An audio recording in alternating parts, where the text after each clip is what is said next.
Bonjour Jean-Jacques Bois-Laroussi. Nous nous retrouvons aujourd'hui juste avant une réunion organisée par la coordination des retraites à la salle du Clos Vougeot sur Dijon.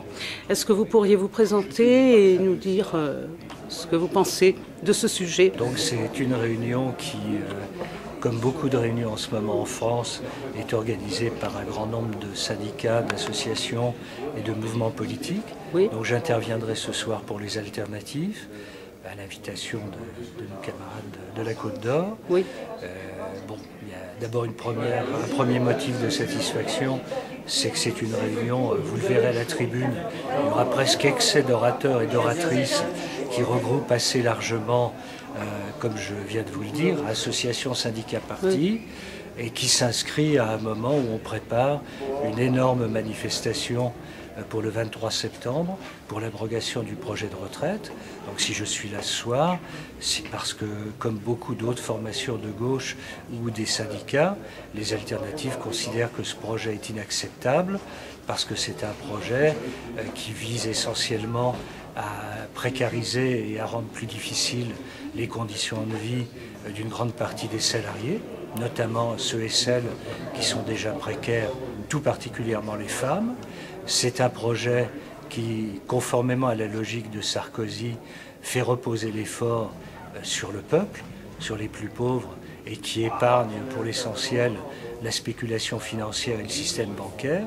Et c'est un projet qui, pour la première fois, fait tourner la roue de l'histoire qui, jusqu'à présent, était plutôt dans le sens du progrès social, avec la réduction du temps de travail et avec un âge de départ à la retraite qui tendait à diminuer, qui fait tourner cette roue dans le sens de la régression sociale. Et on est extrêmement heureux de voir que la résistance de la société est importante, que les manifestations sont nombreuses. Et un des enjeux de ce meeting, comme des mobilisations et des manifestations et des grèves à venir, c'est de dire que cette mobilisation, cette bataille sociale n'est pas perdue, n'est pas finie, qu'il y a encore plusieurs semaines de débat au Parlement et que la rue, ou tout simplement le peuple, aura la force de dire non à une régression sociale qu'on veut lui imposer, alors qu'on mesure l'enrichissement, et ce n'est pas une clause de style, c'est une réalité, on mesure l'enrichissement des classes dominantes et on mesure les profits des sociétés du CAC 40.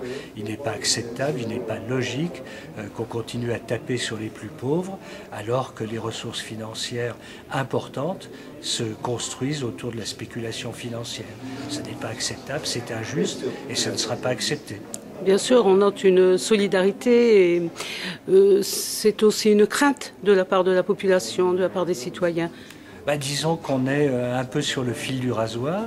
On a d'un côté une vraie colère contre une société dont la justice est maintenant tout à fait évidente. Je ne vais pas reparler de l'affaire Bettencourt, mais qui est un tout petit élément, mais très significatif, et qui a interpellé une grande partie de la population.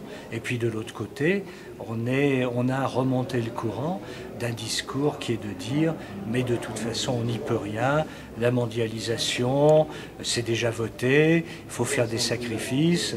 Le problème, c'est que ces sacrifices-là, on les demande maintenant depuis longtemps et qu'il y a une fatigue, il n'y a pas de contrepartie sociale, mais on a à lutter aussi avec ce sentiment d'impuissance qui existe, notamment chez les gens les plus pauvres, qui sont dans la situation de survie et chez qui, d'une certaine manière, le système réussit à tuer l'espoir.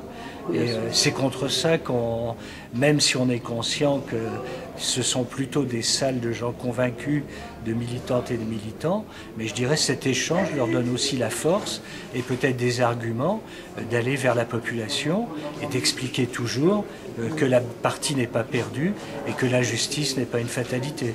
Bien sûr. Je vous remercie.